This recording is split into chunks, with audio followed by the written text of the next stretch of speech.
Ah, né? Sim. Sim. Vou começar a gravar agora.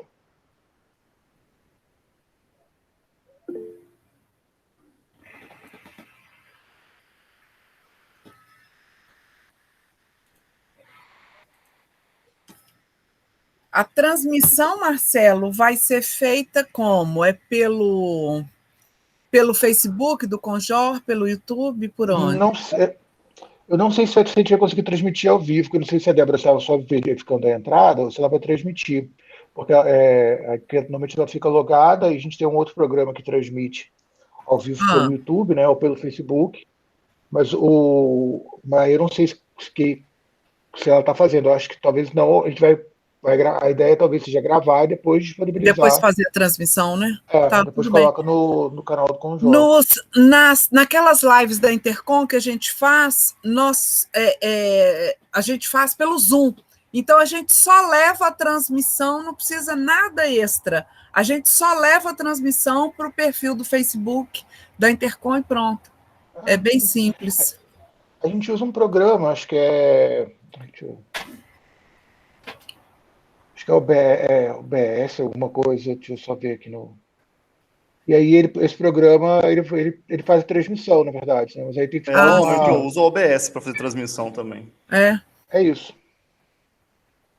Aí faz pelo. Mas aí tem que ter normalmente fica uma pessoa logada fazendo isso, né? Como a Débora está em aula, Ah, sim. aí eu não sei se ela vai. Aí seriam 4 meets em paralelo, né? Aí eu não sei se a Conect aguenta, né? Se a internet aqui Sim. vai segurar. Vamos começar então, já que nós estamos todos aqui. Então, nós damos início, boa tarde a todos, nós damos início, então, à banca de defesa de defesa de dissertação do mestrando Gilson Fernandes Antunes Martins, com trabalho intitulado Marketing Político no WhatsApp, Mineração de Big Data nas eleições municipais de Ouro Preto. Eu agradeço muito a participação dos professores doutores João Guilherme Bastos dos Santos e Marcelo Freire Pereira de Souza. Agradeço a vocês por participarem aqui conosco. Vocês já participaram da banca de qualificação do Gilson e é uma alegria para nós a participação de vocês nesse momento aqui hoje. Então, em nome do Programa de Pós-Graduação em Comunicação da Universidade Federal de Ouro Preto, em meu nome, eu agradeço a presença de todos aqui. Então, eu passo a palavra para o Gilson, que tem aí entre 15 e 20 minutos para fazer a apresentação, tá? Gilson, a palavra é com você. Fique absolutamente tranquilo, faça a sua apresentação, sem estresse, sem nervosismo, que nós estamos aqui te acompanhando, tá? A palavra é sua, Gilson. Então, vou começar a apresentar aqui.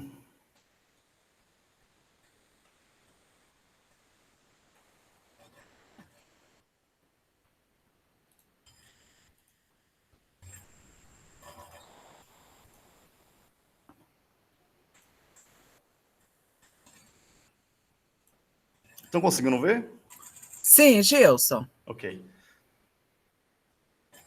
Então, esse trabalho tem como objetivo, né, um estudo com relação às eleições municipais de Ouro Preto, utilizando principalmente os estudos de Garighelli Taisso, Rezende e Melo, especificamente também os estudos do professor Fabrício Benevenuto, que foi onde que eu tive grande parte, né, para ver bibliografia, porque é um estudo muito, muito novo, acabou que eu não estava achando em outros locais. Enfim. Então, com relação à internet, antes mesmo da pandemia, já era algo que as mídias sociais estavam por todo lado. Praticamente 70% da população utiliza as mídias sociais hoje. E com a pandemia foi algo que ampliou ainda mais.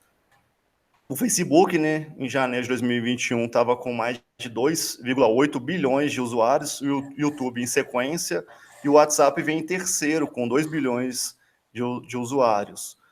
E aí as pessoas cada vez estão buscando mais notícias nas mídias sociais. Em uma análise de 2013 e 2020, mostra que as mídias sociais passaram à televisão e, infelizmente, o jornal impresso tem cada vez menos usuários, né? Menos pessoas lendo o material impresso, os jornais impressos.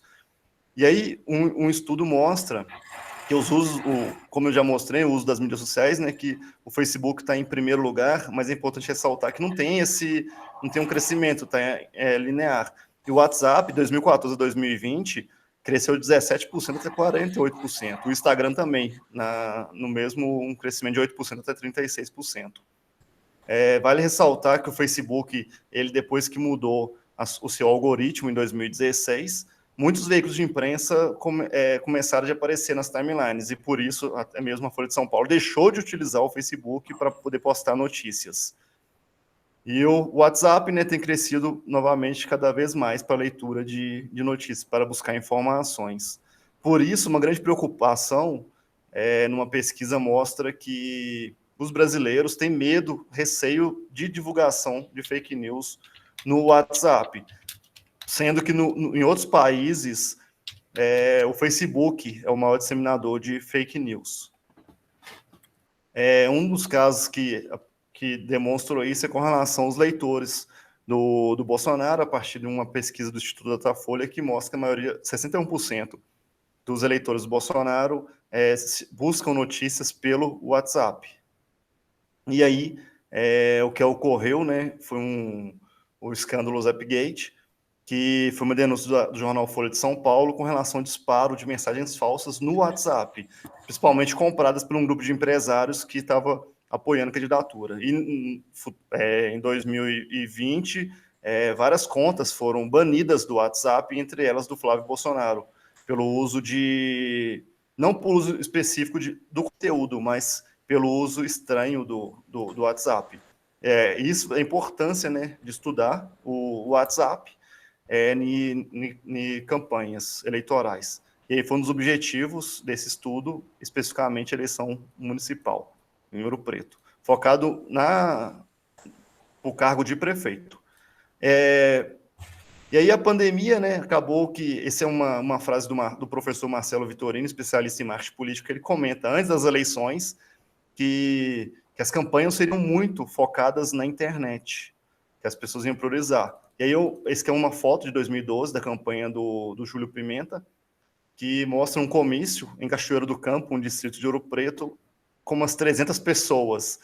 E aí o Marcelo Vitorino comenta que os comícios eram usados não apenas para poder transmitir a sua informação, mas também para poder tirar fotos e a comunicação usar posteriormente para mostrar o poder, né, de pessoas agregadas à campanha. E aí, por outro lado, apesar que aí depois, com a campanha durante a pandemia, as pessoas focaram mais nas lives, mas mesmo assim o formato de live era diferente do formato de comício e diferente também do formato de televisão. O objetivo seria o entretenimento, que é o formato prioritário das pessoas que utilizam as mídias sociais. E aí, né, Nathan Lopes comenta que o cabo eleitoral, aquele que antes ia nos bares, nos salões, entregando panfleto, agora ele vai para o WhatsApp, no Facebook, para poder fazer a divulgação do seu candidato, do candidato que te contratou, do candidato que ele acredita nas ideias. E aí, a importância do estudo, novamente, do WhatsApp, pelos grupos de WhatsApp, com esses cabos eleitorais fazendo a divulgação do seu candidato.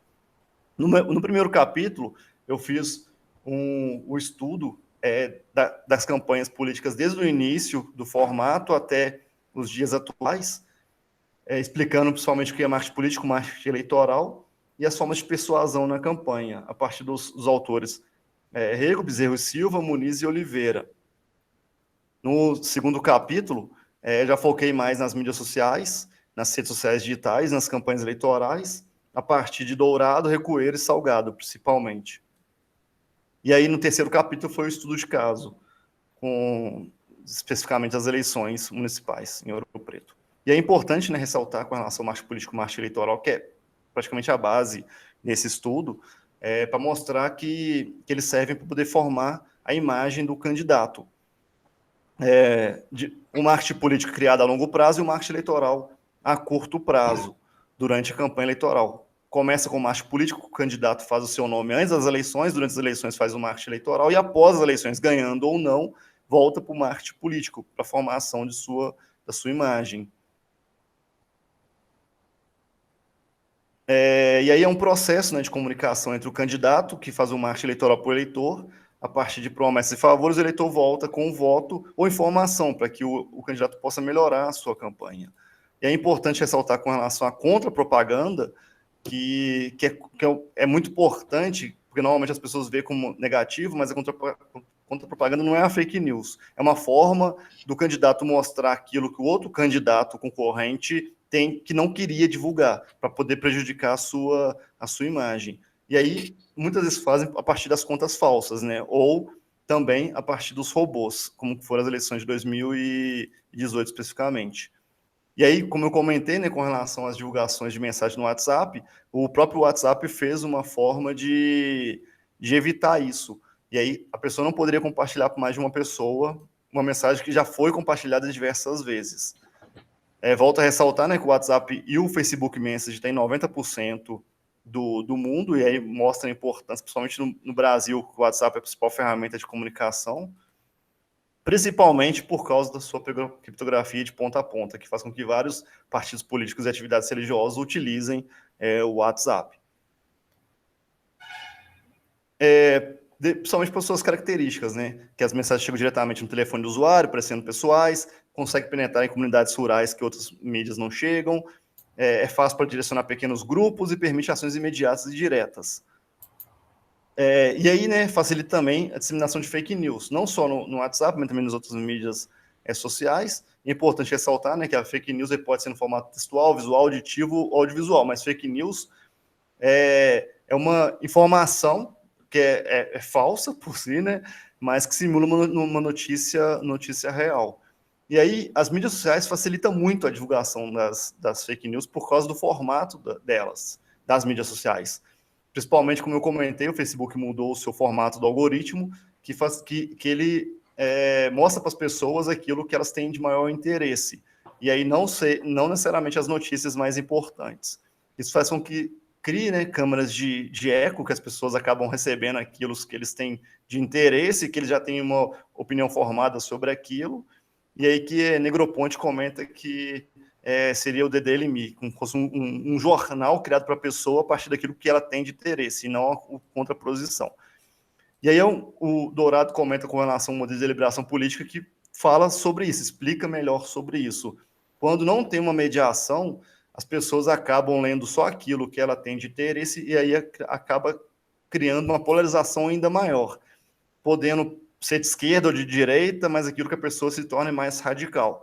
Ela tem uma opinião formada sobre aquilo, recebe uma informação que fortalece ainda mais a sua opinião e ela tende a ir para os extremos. Quando tem uma moderação, a pessoa acaba que tem uma contraposição daquela sua ideia e tende a ter uma outra opinião, e também não acredita apenas naquela opinião dela, né? Ou seja, quando ela recebe só aquilo que ela acredita, ela percebe que aquilo está correto, né? E não necessariamente é verdade, porque ela não está vendo o outro lado da história. O que antigamente, quando a pessoa conversava num bar, tinham pessoas de outras opiniões, e aí acabava que ela formava uma opinião diferente daquilo que ela acreditava. Como o trabalho é feito com Big Data, é importante explicar, né, que é um trabalho que trabalha com poucos volumes de dados, mas não necessariamente Big Data trabalha com alto volume, alta quantidade de dados, e sim o formato que esses dados são. Com uma alta velocidade para você conseguir também analisar esses dados e a informação de alta variedade.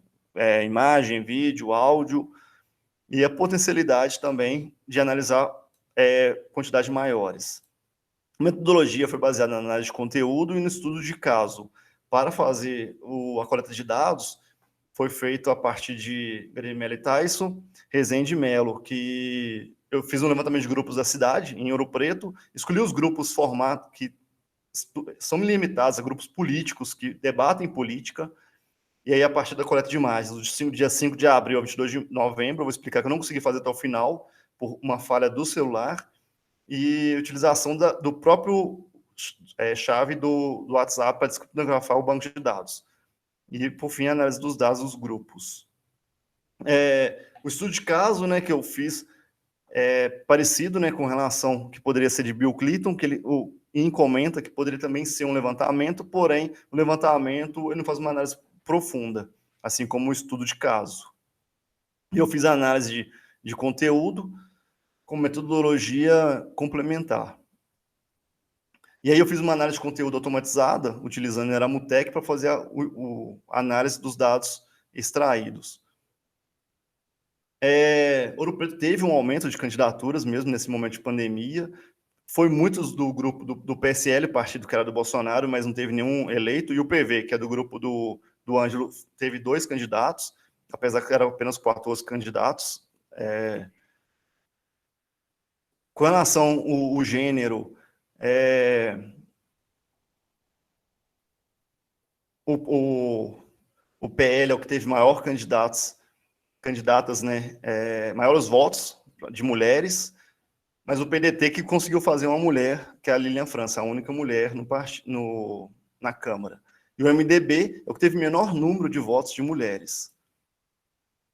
Com relação a cor de partido, o PT é o que teve maior número de negros, autodeclarados negros, né?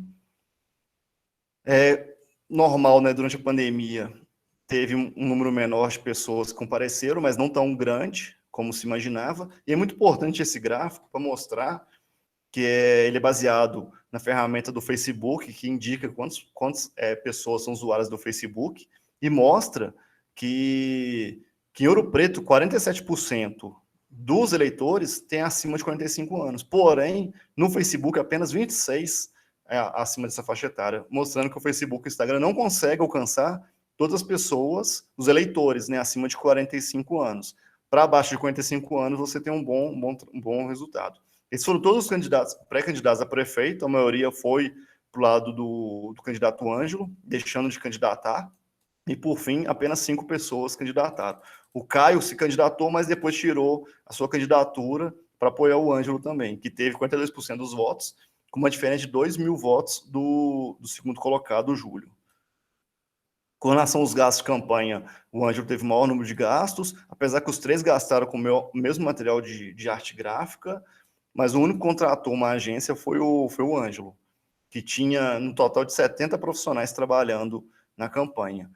Apesar que todos gastaram a mesma quantidade praticamente com arte gráfica, apenas o Ângelo produziu um material diferenciado.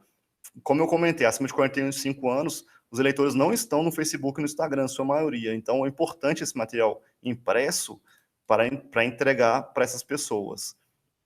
Esse é um exemplo de uma mensagem da campanha do Ângelo, que foi enviada via WhatsApp. Por outro lado, o Júlio também usou o WhatsApp na campanha, mas as pessoas que eram adicionadas não gostaram, alegando que estavam pegando os dados de formulários da prefeitura. E isso que também é uma mensagem, né, tentando destruir a imagem do Ângelo, como exemplo, que mostrando que a pesquisa que ele fez foi assinada, né, foi por um membro do PV, para mostrar que aquela pesquisa não era válida. E que é uma transmissão, né, do Júlio, foi o único que fez uma live, mas só fez a live no dia 14 de novembro, um dia antes das eleições. Por outro lado, né, como eu mostrei uma imagem dele anteriormente, que ele teve tinha umas 300 pessoas, e aqui demonstra que teve mais de 1.000 comentários e 75 compartilhamentos, muito mais do que um comício. O Júlio é o que tinha o maior número de curtidas no Facebook, mas ao longo da campanha não conseguiu crescer muito. O Zé Leandro, que tinha pouco, cresceu mais, mesmo com o Júlio tendo um grande valor de impulsionamento. Porém, o Júlio impulsionava para toda Minas Gerais, não impulsionava apenas para Ouro Preto, então não atraía voto. Atraía muito alcance, mas com pouca efetividade. Por outro lado, o Ângelo ele usou as ferramentas de forma adequada no Instagram. É o único que fez as figurinhas, as enquetes, e com isso ele teve o maior crescimento de números no Instagram. Ele tinha 2.500 apenas seguidores no Instagram e conseguiu mais 1.400 ao longo da campanha para prefeito. Já indo para os dados analisados do WhatsApp, eu utilizei um celular muito ruim, que fez com que eu perdesse os dados, como eu vou explicar mais para frente.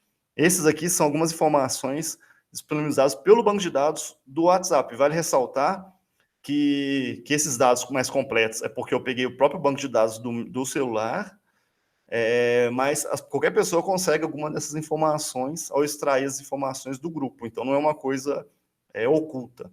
Esses foram os grupos analisados, escolhi 8 grupos entre todos que eu ouvi. Todos esses grupos são grupos políticos, os outros eram muito focados em venda, compra, então não era muito ligado à política. Dos dados analisados, né, como eu comentei, foi do dia 5 de abril a 24 de outubro. A partir do dia 24 de outubro, o celular ele perdeu os dados. Eu não consegui recuperar as informações. Por causa do espaço dele, ele deu problema e não salvou todas as informações. Foram 55 mil mensagens. Dessas mensagens, 52 eram de grupos, com uma duração total de 161 horas, que eram mensagens de áudio ou de vídeo, e no total 44 gigabytes. O total de participantes nos grupos eram mais de 1.000 pessoas, porém só 619 que enviavam mensagens. 419 estavam nos grupos sem falar nada, só assistindo. A média de grupos de pessoas em cada grupo é 119 e o arquivo maior de vídeo é 102 megabytes. É importante essa informação para mostrar que um vídeo de 102 megabytes é muito difícil de uma pessoa abrir e assistir. Porém, o tamanho médio de um vídeo é de 11 megabytes, que é um tamanho razoável. E aí, como eu comentei, né, dos 8 grupos, apenas 437 participavam de um e 92 de 2 grupos, 41 de 3 grupos. Importante ressaltar que tá 0 pessoas participavam de 8 grupos, mas eu participava dos 8, mas eu não mandava mensagem. E esses dados aqui eu peguei das pessoas que enviavam mensagens, que realmente participavam dos grupos. Então, aqui mostra, né, 409 pessoas não mandaram nenhuma mensagem. Por outro lado, apenas 7 pessoas mandou mais de 1.000 mensagens, cada uma delas. Sendo que 30 usuários foi responsável por 33 mil mensagens, que responde a 66% de todas. Poucas pessoas mandando muitas mensagens, e dessas 30 pessoas que mandou 30 mil mensagens, a maioria é formada por homens da cor branca, e na faixa etária de 45 a 59 anos, que mostra que o WhatsApp é importante na faixa etária acima de 45 anos. No grupo com o maior número de mensagens da FAMOP, a maior quantidade de mensagens enviadas a texto ou link, e dos links enviados, a maior parte era do jornal Voz Ativa, que é um jornal local que tem aqui em Ouro Preto. A maior parte das mensagens eram enviadas na sexta e no sábado, e o grupo da FAMOP, que é o que envia o maior número de mensagens, no domingo as pessoas não enviam mensagens praticamente, reduz bastante. As pessoas enviam, com relação ao horário, as pessoas enviam mensagem mais depois do almoço, para um pouquinho por volta de 17 horas e voltam novamente à noite, enviando mensagem praticamente até 1 da manhã.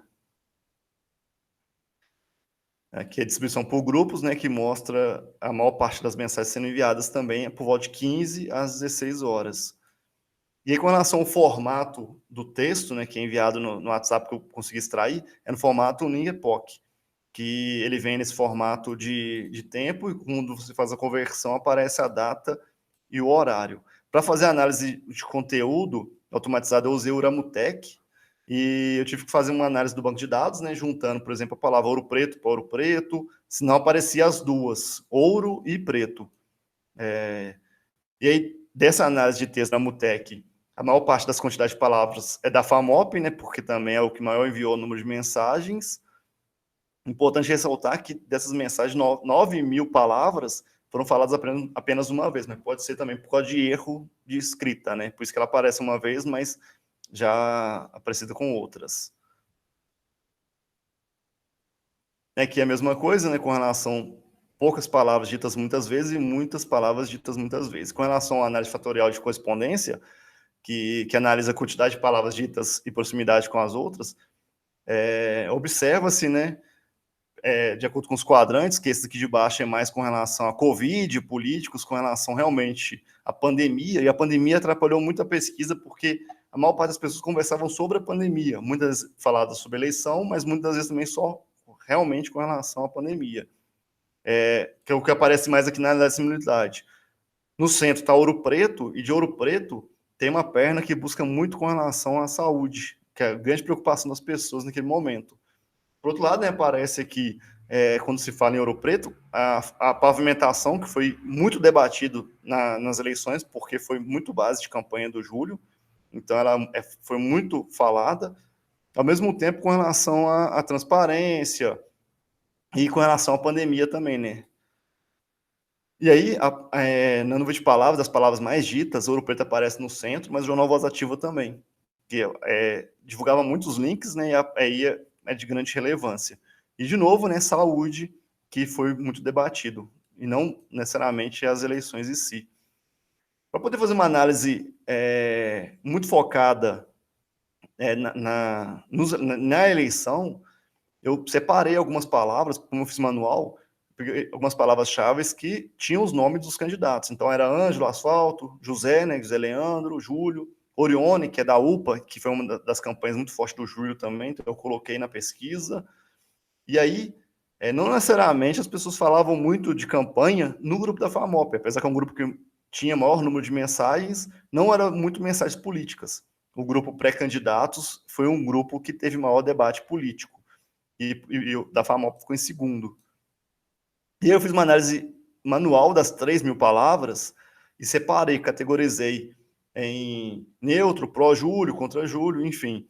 E aí, se for observar pela análise manual, o Júlio teria ganhado, porque 40% das palavras era falando bem dele. Porém, como eu comentei, um militante do Júlio enviou mais de 3.000 palavras. Então, ele tentava manipular a opinião pública, mas era ele que estava falando muito e não muitos falando do Júlio. Então, acaba que não conseguiu, né?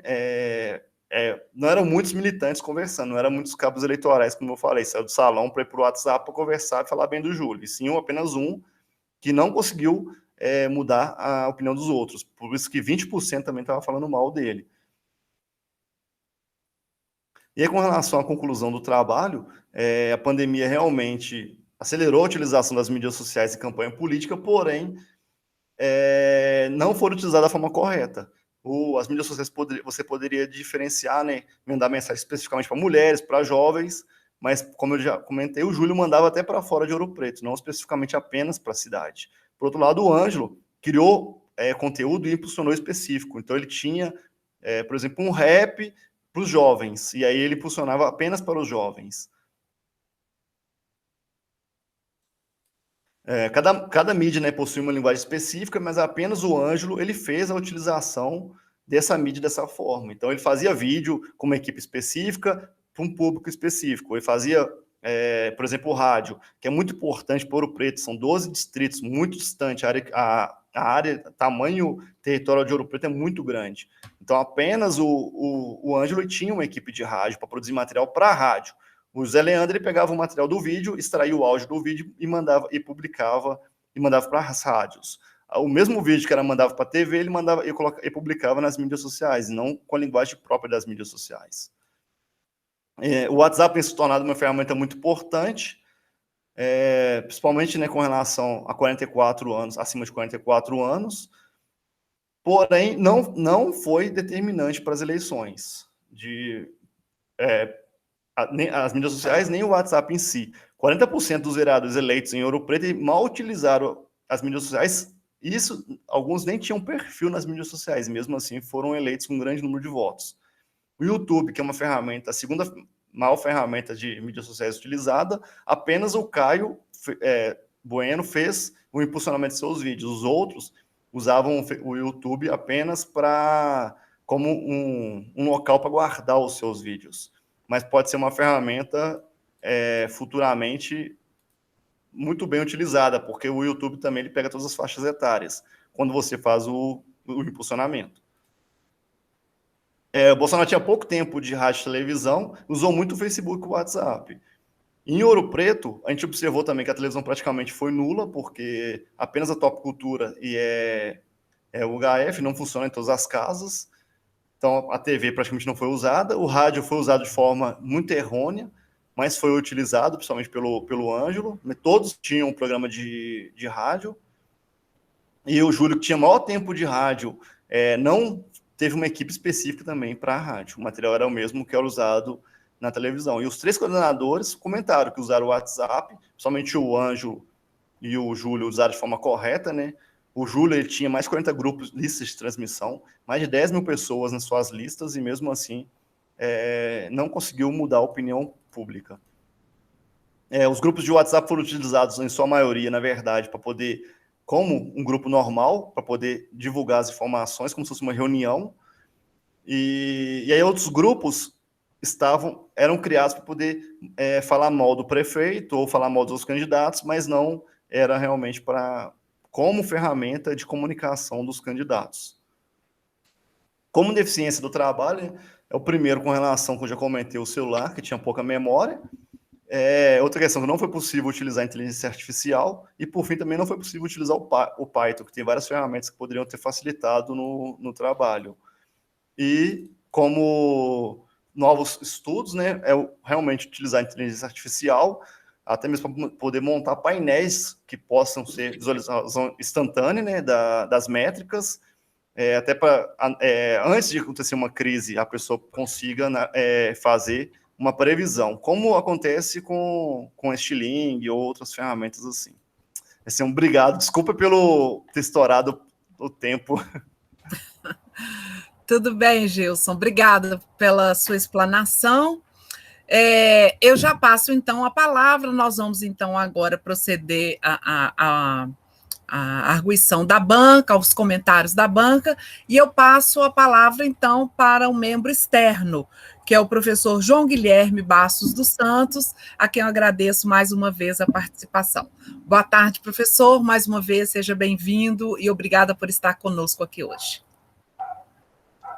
Boa tarde a todos, eu que agradeço novamente o convite. Eu gosto muito quando a gente tem essa chance de acompanhar a qualificação e acompanhar a defesa, porque a gente vê o processo, né? A gente não chega só no final. E eu acho que em alguns pontos, assim, eu tive uma grata surpresa com o resultado. Principalmente porque a gente tem, em geral, na pesquisa sobre o WhatsApp, sempre afirmações muito genéricas, né? Quando a gente pega, por exemplo, um estudo americano ou indiano e usa aqui para o Brasil, a gente sabe que no WhatsApp, como ele é dependente, não tem um algoritmo centralizado, é dependente das culturas locais e dos hábitos de encaminhamento, a gente tem mudanças drásticas que são ignoradas em geral. Então, a gente poder pegar um caso local, saber a faixa etária, padrão de encaminhamento, padrão de distribuição em grupo, como é que isso funcionou na campanha, é de fato uma contribuição muito interessante. Se a gente tivesse isso em outras regiões do país, certamente ajudaria bastante o avanço da pesquisa. E aí eu acho que você, primeiro, gostei muito de ver, isso aparece um pouco nas imagens que você trouxe, mas acho até que isso poderia ser mais explorado. Então, você chega a citar, por exemplo, que nas eleições locais, né, cerca de 80% das pessoas dizem que contato pessoal é muito importante, enquanto na eleição nacional isso fica em torno de 20%, é muito menor. Na medida que o WhatsApp está muito mais próximo do contato pessoal, na medida em que ele dialoga muito mais com isso, isso seria um fator que poderia fazer com que esse tipo de discussão fosse muito mais relevante, né, nessa esfera. E aí até valoriza o seu trabalho como algo que explora essa dinâmica. E além disso, tem um outro ponto que chamou muito a minha atenção, foi que na parte sobre campanhas eleitorais, você fala também da importância dos voluntários, usando o rego, né? Não necessariamente uma afirmação sua. Eu fiquei curioso em que medida isso aparecia também na questão dos grupos do WhatsApp. Embora a gente saiba, lá no final tem os anexos, né? Quem criou o grupo. Isso para mim, são dados muito interessantes. Quem criou o grupo, qual a barreira à entrada e tal. Eu acho que o papel dos voluntários, o papel da atividade orgânica junto com a atividade profissional da campanha é um ponto que pode ser explorado de um jeito muito interessante. E outra coisa também que eu acho que dá para explorar de um jeito legal é que muita gente tem olhado quais links mais aparecem no WhatsApp a nível nacional, em campanhas pontuais, e você tem essa referência também, qual é a principal fonte de informação. E ela destoa, porque em geral, nacionalmente, você tem grupos muito fortes de extrema-direita, Terra Brasil Notícias e tal, que geralmente dominam essa área. E ver um veículo local sendo mais citado na eleição local ali dentro, traz para a gente uma série de outras discussões, né?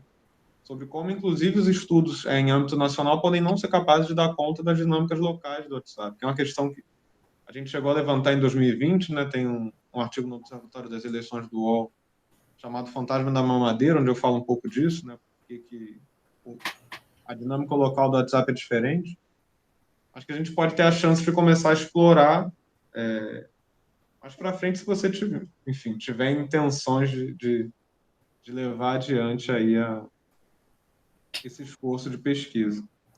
Tem alguns pontos que eu acho que vale pensar e discutir, que é a questão do foco, né? Embora no título, isso desde a qualificação, embora no título a gente tenha marketing político no WhatsApp, primeiro você teve um esforço muito maior, você foi lá no Instagram, no Facebook, foi comparar a faixa etária para ver quem está, quem não está, e eu acho que isso, de algum modo, pode estar também na definição do trabalho. E, por outro, talvez esse rearranjo, né, de pegar todo esse esforço que você fez e tentar deixar isso já no título ajude a localizar melhor a pessoa que está... No meu caso, já sabia que ia ter essa abrangência, porque eu já tinha visto. Mas localize melhor a pessoa que está lendo. Uma coisa que eu gosto de falar é que você pode ter a melhor torta de limão do mundo, assim. Mas se você botar uma plaquinha escrito brigadeiro, a pessoa vai reclamar, porque ela foi para aquilo ali esperando outra coisa. Então, se alguém olha, vai falar só do WhatsApp, vai falar só do WhatsApp, aí abre, começa a ler Instagram, começa a ler Facebook, chega na página 50, a pessoa já levando. Sendo que é algo válido. Eu acho que, confesso, por alguns momentos eu fiquei assim, será que ele vai amarrar isso? Mas quando chega lá no final e você de fato compara, pega as faixas etárias que você olhou, quais faixas etárias estão no Facebook, compara com as faixas etárias da região, com as faixas que estão no WhatsApp, o esforço faz sentido. Eu acho que até faz mais sentido porque as redes não estão isoladas, elas estão interconectadas, né, de vários modos. Então, acho que definir melhor isso no título e no início pode dar uma baliza melhor para quem está entrando saber mais o que ele vai encontrar também. E um ponto que eu tinha falado na qualificação, que era essa questão do marketing político muito presente na parte teórica, quando a gente chega na parte empírica ele não aparecia tanto. Eu acho que, de algum modo, as entrevistas com os profissionais de campanha e as estratégias dele e algumas coisas que você trouxe ajudaram a balancear isso. Embora a gente saiba que é uma pesquisa muito rápida, né? Durante a pandemia ainda, você tem que entrevistar e tal. São todas as coisas que a gente leva em consideração. Eu acho que esse ponto é um ponto que pode e deve ser melhor pensado. Fora isso, acho uma contribuição bastante interessante. Acho que a discussão avançou em alguns pontos que eu estava sentindo falta, que eu comentei na qualificação, e que muitas observações são mais específicas. Eu acho que eu posso fazer por e-mail, eu posso mandar. O Iramutec, por exemplo, ali no dendrograma que você traz, tem alguns ajustes que a gente pode fazer para fazer com que ele mostre, ao invés de mostrar um vocabulário com 93 e os outros pequenininhos, a gente faz uma sub-ramificação. E aí você vê dentro desse vocabulário grande quais são as temáticas que aparecem ali dentro. Mas isso são questões mais técnicas que, não, até onde eu vejo, não comprometem o que você trouxe na parte empírica. Acho que você trouxe muitos dados muito interessantes. Daria, inclusive, para explorar mais esses dados. E eu gostei do trabalho, principalmente pela parte de você ter uma entrevista que dialoga com as pessoas que fizeram os grupos, com as intenções delas, e acompanha a dinâmica desses grupos numa instância que não é... Olhando aqui, você não acha praticamente estudos sobre o uso de WhatsApp em nível local no Brasil durante uma eleição. E sobre a perda de dados, o WhatsApp ele tem um erro. Se eu soubesse, você podia ter esse problema, deixa eu até te falar. Ele tem um erro que, quando começa a ficar muito grande o banco de dados, ele começa a replicar. Então, mesmo que você tenha muito espaço, ele tem um banco de 10 gigas. No dia seguinte, ao invés de atualizar e o banco ficar com 11 gigas, ele faz um novo banco. Então, você vai duplicando, triplicando. Mesmo que você tenha o melhor celular do mundo, se você não acessar e excluir e lidar com esse erro de gravamento do próprio WhatsApp, fica de fato um pouco complicado lidar com esse ponto, com essa questão. Em termos de observações gerais, seriam essas, né? Eu acho que é uma inovação muito interessante você poder unir uma análise interna com a análise das pessoas que fizeram o grupo, e, ao mesmo tempo, cruzar isso com o perfil etário do grupo, o perfil etário dos eleitores. Eu acho que isso é muito interessante. Mas acho também que dá para explorar melhor a quantidade de dados que você trouxe muitos cruzamentos, muitos tipos diferentes, que rendem muita discussão. A gente sabe que tem a limitação de tempo de análise aí, obviamente, mas é algo em que eu acho que vale a pena investir, assim, em vários sentidos.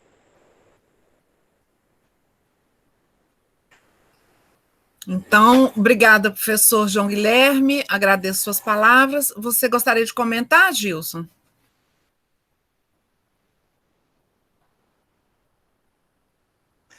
Não, sim, muito obrigado pelas observações. Como você falou, é muita informação, dá vontade de falar com a Nair, eu quero analisar mais, tem muito mais informação que dá para poder conseguir, mas aí teve que fazer realmente um limite, e eu fiquei muito na dúvida mesmo com relação a essa análise do Instagram e do Facebook. Para mim foi até mais rápido fazer essa análise do Instagram e do Facebook, eu não gastei tanto tempo, porque é algo que eu já fazia, eu ia acompanhando diariamente, então eu até não observei muito conteúdo. Até facilitou para mim, porque como eles repetiam muito o conteúdo em todas as mídias, então eu não precisei fazer essa análise tão próxima. Eu fiz uma coisa muito mais próxima do Ângelo, porque tinha essas ferramentas a mais, mas obrigado pela observação, né? Realmente, quando a pessoa pegava, conseguia analisar muito mais amplo, não apenas só o WhatsApp. Apesar que eu foquei no WhatsApp, para quem for ler a dissertação, vai conseguir ver essas outras informações também. E realmente, com relação aos links, eu achei que ia ter muito link de esquerda ou de direita e não observa, é muito pouco. Eu não apresentei aqui hoje, mas no trabalho mostra que os sites mesmo, que são aqueles sites muito ideológicos, eles aparecem muito poucos. As pessoas não usam ele muito como argumento, né? Normalmente que as pessoas falam, assim, a pesquisa do Lula está na frente, aí usa o Brasil 247, o Bolsonaro está na frente, aí usa o antagonista. Eles não usam muito isso. Realmente o debate era muito mais em palavras do que realmente utilizando outras formas de conversa. Eu acho que é mais com relação a isso mesmo.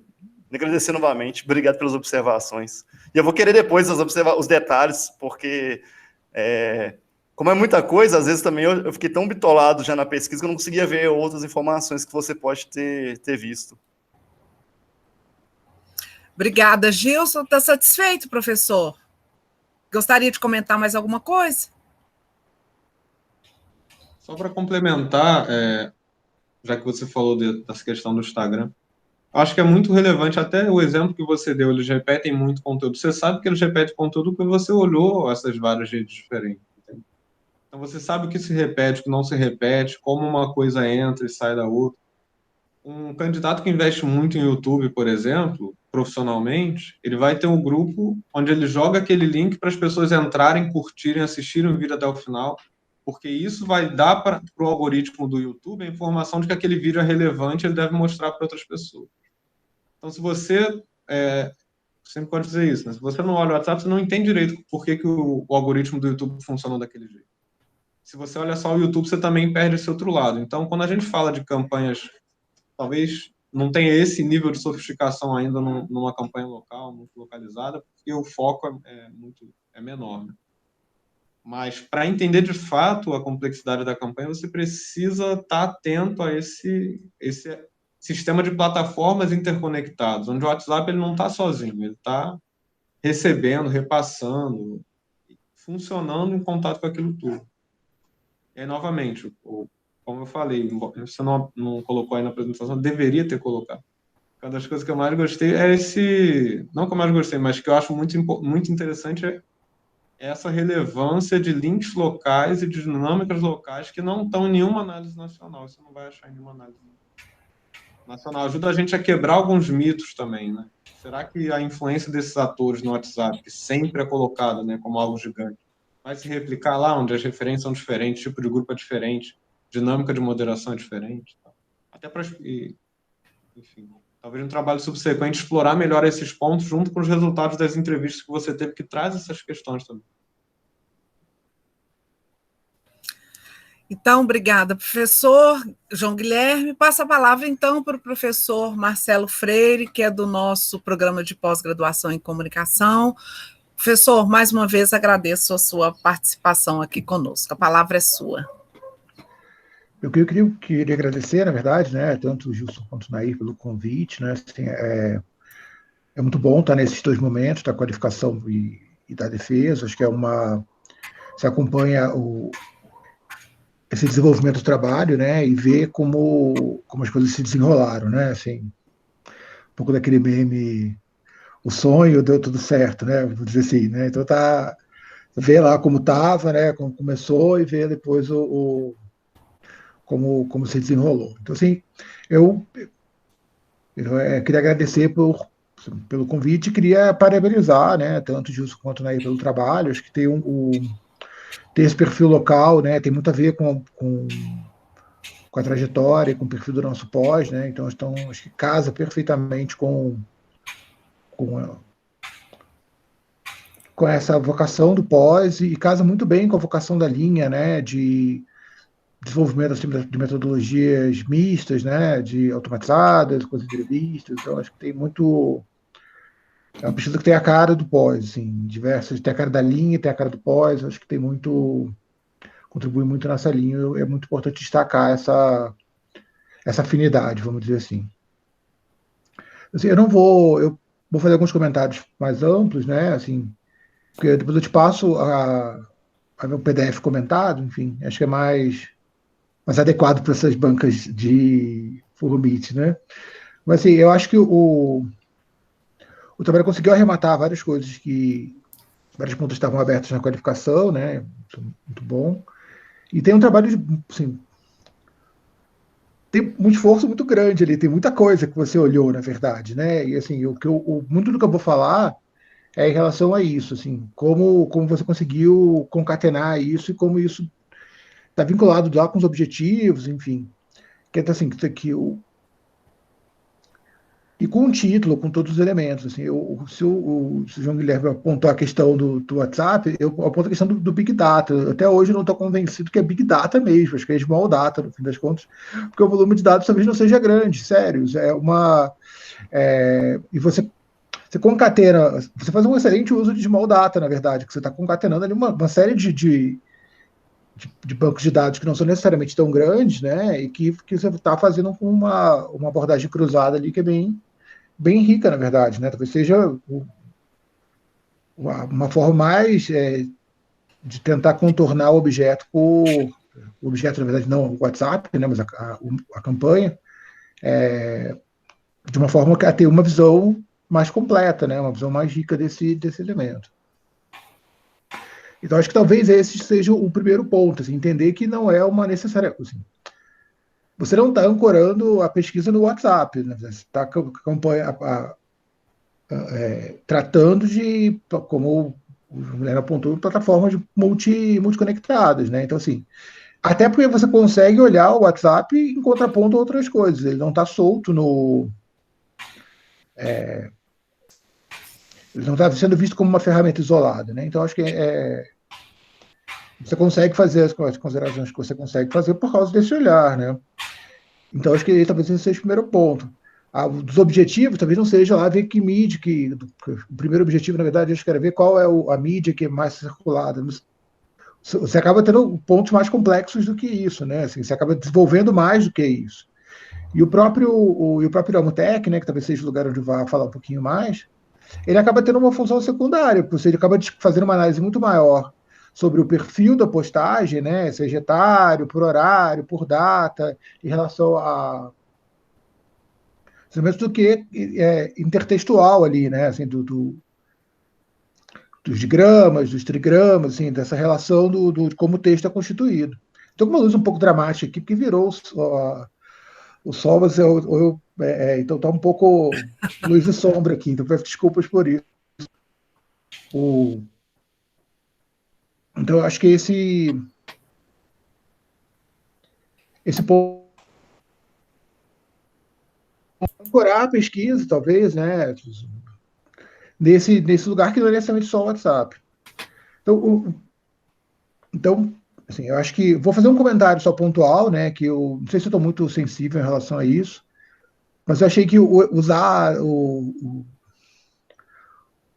gráfico de projeção de morte de Covid como explicação de crescimento viral me doeu, assim, eu estou um pouco fragilizado com essa história do número de mortes e tal, então acho que ainda não é o momento para usar o Covid como essa metáfora. Então, talvez você tenha crítica pontual.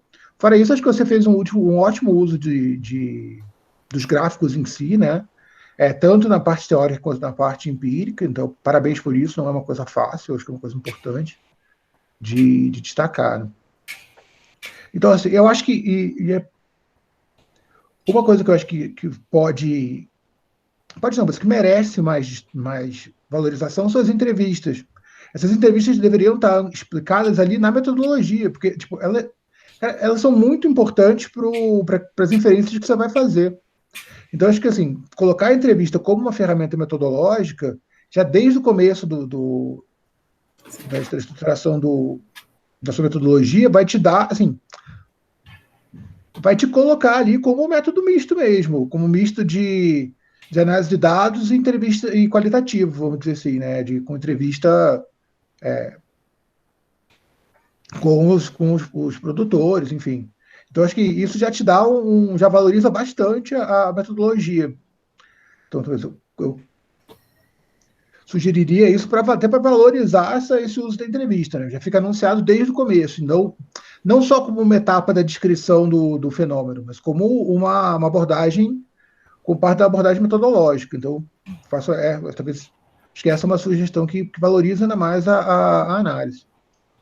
Uma coisa que eu acho que é uma lacuna, mas é uma lacuna muito comum, na verdade, né? Que uma coisa. Você aqui falou de análise de texto automatizada, mas na dissertação você fala de análise de conteúdo automatizado.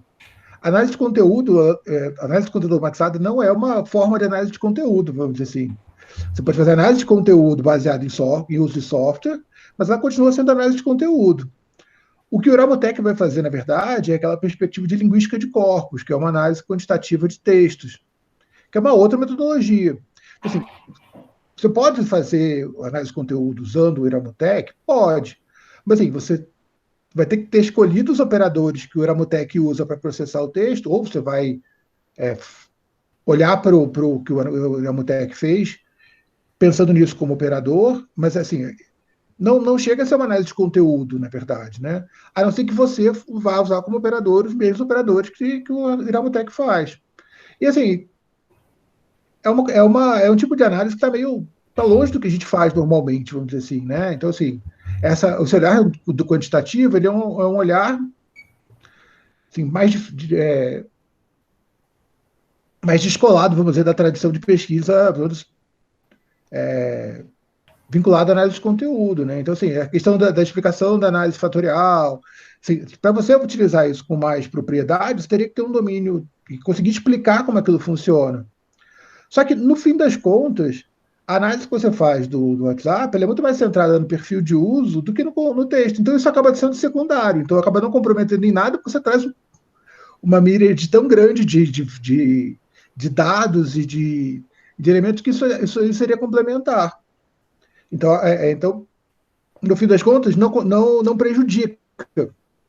Mas é uma coisa que você chama uma coisa por outra na hora ali de chamar aquilo de análise de conteúdo. Ou pelo menos análise de conteúdo automatizada. Pode ser uma bobagem, pode parecer um preciosismo, mas mas a ideia de análise de conteúdo automatizado é uma coisa que não existe como metodologia. Você pode botar ela ali como uma análise de conteúdo, com aqueles operadores, mas apoiado em software, que é uma coisa que não cria essa lacuna assim, entre uma coisa e outra. E eu acho que assim, você tem ali como isso acaba levando você apresenta os dados do Ramutec, mas você não consegue explorar, vamos dizer assim, até porque teria que ter uma intimidade com aqueles como aquelas ferramentas funcionam ali, né, aqueles processamentos, né, para conseguir fazer essas inferências. Então, assim, essa eu acho que é a única lacuna da análise, porque ali você tem uma série de outras coisas e você vai conseguir fazer esse raio-x e esse cruzamento a partir dos dados de perfil de postagem, que é ali que está o filé da sua análise. Porque aquilo ali você já consegue matar o que você, assim, o que você consegue rastrear das entrevistas, do perfil dos dados do TRE. Então, assim, você acaba tendo uma riqueza de dados tão grande que aquilo ali já dá conta.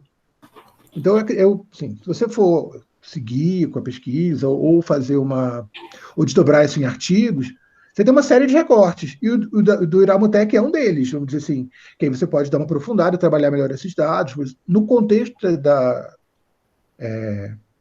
dissertação, você traz tanta coisa que dá conta, e resolve, e explica, que o Iramutec acaba sendo um complemento ali.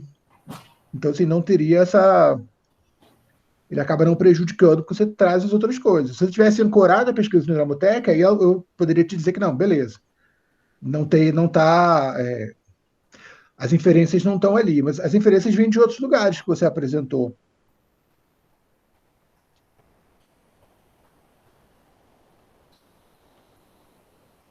Acho que eu fechei o microfone para falar, né? Tradicional, né? Acho que o João pode falar, aí eu já concluí. Pois não, João? Eu levantei a mão para não te interromper. Conclua com calma. Né? Não, beleza. Não, eu queria falar isso, assim, na verdade, que essa análise de texto acabou não sendo, até como você falou, da repetição, enfim, ela acaba não sendo tão importante, que o perfil da postagem ela acaba sendo mais importante. O recorte por faixa etária, a indicação, e o cruzamento com outras redes sociais. Então, acho que isso acaba dando subsídio mais que o suficiente para você fazer as inferências. Ali a incidência de palavras, assim, daria para filtrar, assim, a origem dos links, né? Então, assim, eu acho que tem daria para fazer umas outras filtragens ali no Namutec, mas acho que, assim, você consegue fazer tipo um uso 1.0 do Namutec, vamos dizer assim, né? Mas poderia, assim, com os elementos que você traz, ele é mais que suficiente. Então, assim, queria, na verdade, tô apontando isso, mas, assim, não como fragilidade, na verdade, né? Você acaba construindo uma outra. Você cria uma base muito sólida para as inferências que você faz. Então, assim, não é uma. De forma nenhuma isso fragiliza a pesquisa. Então, deixando isso bem claro. Eu gosto muito, assim, gostei muito do trabalho que você teve de conseguir criar essa base no entorno.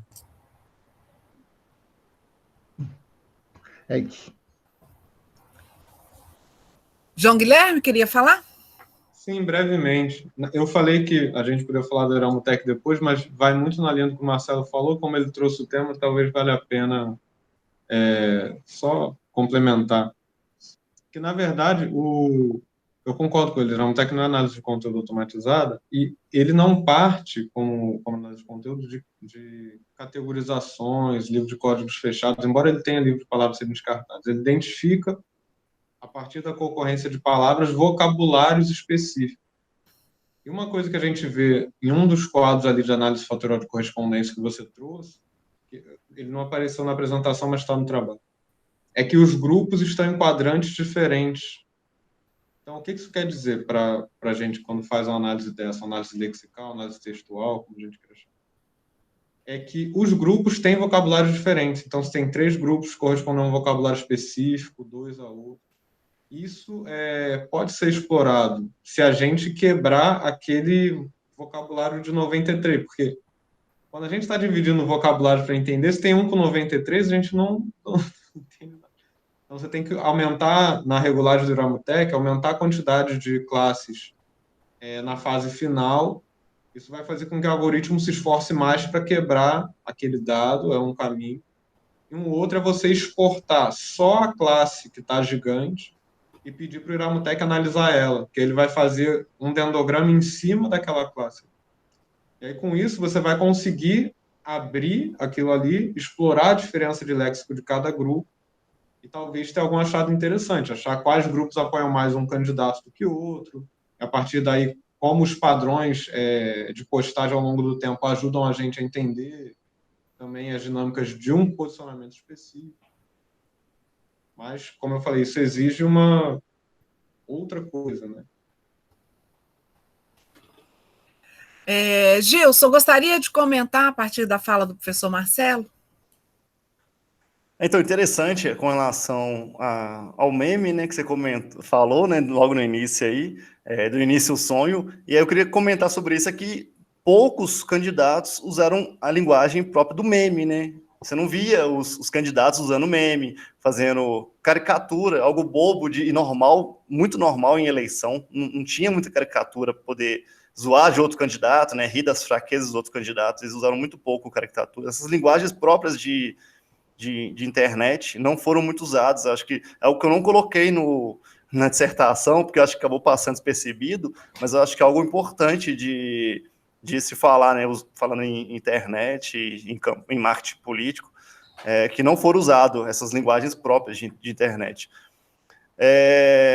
Marcelo, realmente, eu até fiquei pensando como colocar, né, porque realmente não é Big Data, é Small Data com potencialidade de ser Big Data. Talvez esse problema que eu tive do WhatsApp, né, dos grupos, que é algo que tem ainda como fazer, né, para não ficar criando esses backups em cima de... Na verdade, não é backup em cima de backup, criar novos backups dos arquivos.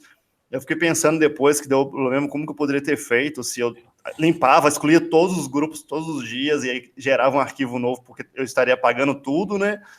Ou é algo que, se eu for fazer realmente uma pesquisa igual as que eu tive como referência, que era 300 grupos, eu analisei 8 grupos e tive esse problema, imagina analisar 300 grupos e realmente ter Big Data, né? Se 8 grupos deu 50 mil mensagens, imagina 300 grupos, quantas linhas de mensagens eu teria. Mas não é nem um problema ser small data. Small data é um tipo de uma formato de data, sabe? Assim, e faz sentido, assim, numa pesquisa local, você lidar com small data. Não precisa assim. É porque a gente fala, não, tem que ser big data, estaria do big data. Não, small data é data também, sabe? Assim, não tem seu lugar, tem seu valor, né? Assim, então não tem nenhum problema em ser small data, vamos dizer assim, né? Então não tem nenhum problema em relação a isso. E assim, uma coisa que eu acabei não comentando, assim, eu acompanhei a pesquisa, a eleição, tipo, eu moro em Ouro Preto, assim, tal, então rolou, assim, eu via e a questão que acho que uma coisa que eu acabei não comentando, que acho que não tem uma rede de desinformação muito consolidada aqui. Assim, de vários sites falsos, um que cita o outro e tal, não tem tanto isso. A fofoca rola no presencial, assim, então acho que não. Então, não tem assim, consolidado essa rede. Então, por isso que acabou fortalecendo os meios locais, eu acho, né? Do Voz Ativa aparecer tão forte, enfim. Então, não. Tem muito a ver com esse perfil local, e é uma coisa que o professor João Guilherme ressaltou. Acho que tem diferenças nas apropriações locais, né? Assim, tem e Ouro Preto é uma cidade muito conservadora, né? Então tem esse elemento também, né? Assim, das relações dos candidatos com as famílias. Então tem aspectos locais, assim, que são locais não só de Ouro Preto, mas de Minas também, né? Que refletem essas relações, né? E acredito que cada eleição municipal deve ter sua peculiaridade, que às vezes faz um pouco do radar, né? E acho que essa é uma das principais colaborações do trabalho, no fim das contas. E tem um ramo aí para pesquisar até o seu pós-doutorado, se você tiver interesse. Isso que eu ia comentar, com relação também a essa análise de análise automatizada, né? É algo que eu não consegui de realmente pegar esses dados e fazer essa análise automatizada, usar inteligência artificial. O bom é que o João Guilherme já me falou isso na banca, na qualificação, né? Dessa dificuldade que teria, e aí eu já não fiquei tão focado nisso. Aí eu parei um pouco de focar tanto nisso e fui em outras ferramentas. Senão, eu acho que até hoje eu estaria ainda tentando arrumar uma ferramenta adequada para conseguir fazer essa análise de inteligência artificial. Mas é algo que eu penso, assim, para o doutorado mesmo, ir nessa linha de conseguir realmente fazer uma análise, assim como a Stiling faz, né? Só que a Stiling é o pessoal da ciência da comunicação, da computação. É isso que eu ia falar, assim, a gente não precisa entrar na concorrência com uma ferramenta privada, assim, porque, tipo, ali é um grupo que recebeu, tipo, tem uma grana, é uma empresa, só de pessoa da computação, assim, a gente tem uma curva de aprendizado dessas ferramentas muito mais lenta do que eles, infelizmente, né?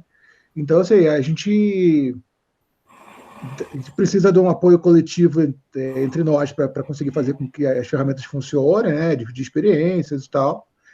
Mas, assim, é melhor fazer uma coisa mais simples, consolidada, né? Porque a gente traz coisas que eles não trazem, né? Tipo, a gente vai trazer um olhar crítico, contextual, que, tipo, muita gente, pessoal de TI, não traz. Então, assim, é mais fácil a gente focar no bom, na parte melhor que a gente faz e não ser uma análise tão automatizada e vai automatizando, vamos dizer, com o tempo, né? O importante é a gente não perder o nosso olhar crítico. Eu até tentei verificar com algumas pessoas da ciência da computação para me ajudar nisso, né? Fazer essa parte, ele faria a parte da automação e eu fazia a parte da comunicação, que é algo que até mesmo um tempo, eu fiquei uns 3 meses testando o Stiling por causa dessa visão mesmo da comunicação que eles estavam tentando implantar no serviço público. Parece que só Contagem tinha contratado o Stiling e eles tinham essa dificuldade ainda, estava na parte da computação e na parte da usabilidade da comunicação eles não tinham. Mas é algo ainda que está na minha cabeça ainda de verificar uma ferramenta que eu consiga, talvez não tão perfeita como a Stiling já está, que é anos e anos aprimorando, mas pelo menos já consegui facilitar meu trabalho de fazer essa análise das mensagens, né? O Python, que talvez poderia ser uma possibilidade, eu tentei de todas as formas e não consegui também. Acho que quase que eu desinstalo o Windows, instalo o Linux para poder ver se ia funcionar. Mas você pode falar que usou R, porque o Iramutec é uma interface para o R. Eu instalei o R pensando em usar o Python. Aí depois, quando usei o Iramutec, já estava até instalado já, mas a minha ideia era instalei o R porque o Python tem um dos códigos que também usa o R. Entendi. Mas, enfim, a gente conversa depois. Tem um certo fetiche também, né, com essa... Eu, por exemplo, eu também programo, escrevo código e tal. Eu, honestamente, uma análise de sentimento manual, se ela é possível, ela sempre vai ser melhor do que a automatizada. Você faz o automatizado que você não tem como ler 1 bilhão de mensagens. Mas ela nunca vai ter o mesmo nível de acurácia do que uma análise manual, porque você está atribuindo valores a palavras e partindo do princípio que sempre que ela aparecer, ela vai ter que... É uma aproximação. Ainda mais eleição ainda que tem muito sarcasmo, que é muito difícil do computador entender. Com 1 bilhão de mensagens, esse ruído até fica diluído. Agora, uma eleição local, por que não fazer isso do jeito que você faz melhor, olhando? E, às vezes, tipo, você vai fazer uma análise de bigramas e trigramas a partir de uma palavra em contexto, vamos dizer, um nome do candidato, ou um evento. É capaz de você ter poder fazer uma inferência de associação de palavras melhor do que uma análise de sentimento. Tem muita ferramenta que dá para usar, sabe? A questão é a gente conseguir ver qual funciona melhor para cada momento, né? E casado com o quê? Né? Porque, tipo, se você não tivesse entrevista, cara, você não ia conseguir fazer metade das inferências que você fez. A entrevista, eu não sei se vocês perceberam, é uma observação assim, com relação à campanha do Zé Leandro, que é uma campanha que foi feita, que praticamente quem fazia assessoria de imprensa assim, né, era o prefeito, o vice e um coordenador. Então, os 3 fizeram a comunicação inteira de uma campanha. É uma coisa assim que, uma crítica que eu tenho aos candidatos, que eles não valorizaram a comunicação. Queriam fazendo muito campanha como se fosse antigamente, né? E não pensando hoje em dia, ainda mais em momentos de pandemia. Então, quem fazia nota para a imprensa eram os candidatos.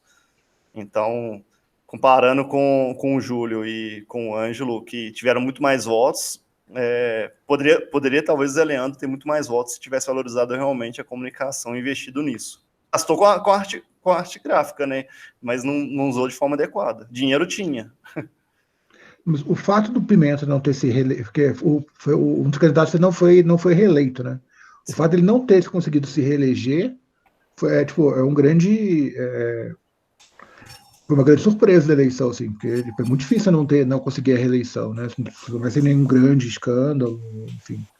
Com 40 milhões de investimento como prefeito, né? Não na campanha, mas como prefeito estava gastando 40 milhões praticamente na cidade, mudando a cidade toda, o formato. É algo que eu não cheguei a conversar com ele depois, eu conversei só com o Daniel Palazzi depois das eleições, mas algo que minha crítica é muito grande, como que não investiu em comunicação. Não estou falando nem de WhatsApp, porque eu acho que realmente o WhatsApp, as mídias sociais, mas realmente a comunicação, de mostrar aquilo que estava sendo feito. No trabalho escrito, né, a campanha do Ângelo tinha 2 fotógrafos, tinha uma equipe de filmagem própria, com muita linguagem hoje de internet, não aquele formato tradicional de TV, uma equipe, um cara especializado para rádio, que as outras não tiveram, as outras usavam o áudio do vídeo, então não tinha linguagem própria do rádio, várias críticas de comunicação, que poderia não estar do tamanho que foi a campanha do Ângelo, por ter, por exemplo, 2 fotógrafos, uma equipe só de filmagem, mas que poderia ser maior, as pessoas mais específicas de cada setor. É uma crítica que eu acho que, como você comentou, a reeleição dele estaria muito mais fácil de dar encaminhamento se tivesse pensado nisso. Fora que eu não coloquei, mas a campanha do Ângelo teve a sala de ideias com o Felipe Lage, que também fez a comunicação. A Ana Paula, também ela que estava cuidando da parte de imprensa, então o Júlio não tinha um assessor de imprensa específico, o Zé Leandro não tinha nem pessoa da comunicação, então o Ângelo montou uma equipe muito focada em comunicação, que olhava cada detalhe, até além do que era necessário, mas uma equipe muito forte. Eu acho que, pensando nisso mesmo, né, Marcelo, contra a reeleição do Júlio. Então, obrigada, Gilson. Agradeço à banca pelas considerações, considerações assim super importantes, que agora eu vou sentar com o Gilson e nós vamos, né, Gilson, vamos finalizar o trabalho para que ele tenha um trabalho pronto aí, disponível online e que esteja com todas essas observações da banca. Então, quero agradecer muito à banca e queria falar um pouquinho sobre esse processo de orientação com o Gilson. Eu não conhecia o Gilson e fiquei conhecendo quando ele foi designado a mim como me orientando. E logo no início, quando eu comecei a me relacionar com o Gilson, eu falei com ele que ele precisava escrever, né? Porque os orientandos, o pessoal que faz mestrado, doutorado, tem que escrever. Quem está nos acompanhando aqui sabe disso. E o Gilson, ele começou o mestrado bastante imaturo. E eu comecei a explicar para ele como é que, eu lembro disso direitinho, como é que fazia um artigo. Então, assim, o primeiro artigo, o segundo artigo que o Gilson mandou para mim, para eu poder ajudá-lo a fazer, para poder avaliar, e a gente começar aquele processo, estavam bem verdes, bem maturos, e rapidamente eu percebi o seguinte: tudo que eu falava para o Gilson, eu não precisava de falar uma segunda vez, sabe? Eu falava uma coisa, aquilo ele já incorporava. Então, na outra vez que o artigo voltava, eu falava uma outra coisa, porque aquilo ele já tinha aprendido. Então, o Gilson, assim, com uma rapidez muito grande, ele amadureceu, ele tem, assim, um esforço, vocês perceberam aí pelo trabalho dele, um esforço para investigação uma vontade de fazer muito, tanto que o trabalho dele, vocês viram aí, apontaram isso, ele ganhou muitos braços, porque isso se deve a essa vontade dele de pesquisar, de ir além, de buscar mais alguma coisa. Se a gente não tivesse um tempo, o Gilson estava até hoje na pesquisa, sabe? Ele estava buscando, vamos mais isso e mais esse detalhe. Chegou uma hora que eu tive que falar, chega, acabou, vamos colocar um ponto final nessa pesquisa, porque ele, a todo momento, ele estava buscando mais alguma coisa, sabe? Então, assim, sabe aquela veia do pesquisador? O Gilson tem, sabe? Então, assim, foi uma delícia trabalhar com você, sabe, Gilson? Te conhecer, te acompanhar nesse processo em que eu participei muito mais como coadjuvante, te mostrando pistas, porque depois que você pegou o jeito, você foi embora, sabe? Você pôs uma quinta marcha e foi embora. Eu só tinha que falar, Gilson, vamos parar, tá chegando o momento. Então, foi muito bacana, sabe? Porque tem orientantes que demoram a pegar, sabe? A gente tem que falar uma mesma coisa muitas vezes, sabe? Com você não foi assim, sabe? Então, foi muito bacana, gostei muito de te conhecer, foi um processo que eu aprendi muito com todas as suas curiosidades e os caminhos que você escolheu. Então, estou muito feliz de chegar aqui nesse momento com você, tá? E, obviamente, a gente está vendo que o doutorado está aí, pulando na sua mente, você já está aí com tudo que você quer fazer, tudo que está sendo desenhado. Então, pesquisador é assim, né? A gente não para, que você termina uma pesquisa e já está pensando na outra, né? Você vai, com aquela pesquisa, você começa a antever toda a outra pesquisa que já está nascendo, tá? Então, o Gilson tem uma trajetória muito parecida com a minha, que primeiro a gente ficou no mercado durante muito tempo para depois buscar academia. Então, eu me vejo muito no Gilson, assim, quando eu encontrei a academia, eu também fiquei assim, né, maravilhada. Meu Deus, eu quero pesquisar tudo que tiver na minha frente. E estou nessa até hoje. Então, muito bacana te conhecer, viu, Gilson? Uma alegria muito grande. Então, agora nós vamos passar para a avaliação da banca. A banca vai conversar. O Marcelo que criou o link para mim. Como é que a gente faz, Marcelo? Nós pedimos para o pessoal sair e a gente continua aqui? Olha, eu não sei, tem duas opções. A gente se reúne numa outra sala, posso criar e passo o link para vocês, passo para o professor João Guilherme, de se reúne. E a gente, aí eu posso parar a gravação, depois a gente não está gravando, né? Então a gente ou para a gravação agora e volta a gravação da leitura da ata, ou tipo, interrompe ou não, né? Ou a gente vai para outra sala, deixa gravando e volta. Então vamos pedir para o pessoal sair, gravação. Talvez? Porque tem pouca gente. Se tivesse muita gente, a gente pede para o pessoal sair e eu mando uma mensagem para você, Gilson, por WhatsApp, quando a gente estiver pronto. Ok? Pode ser? Então, de qualquer forma, eu vou parar a gravação. Você para a gravação, por favor? Então, eu pediria a vocês que dessem licença, por favor, porque agora nós vamos para a reunião da banca.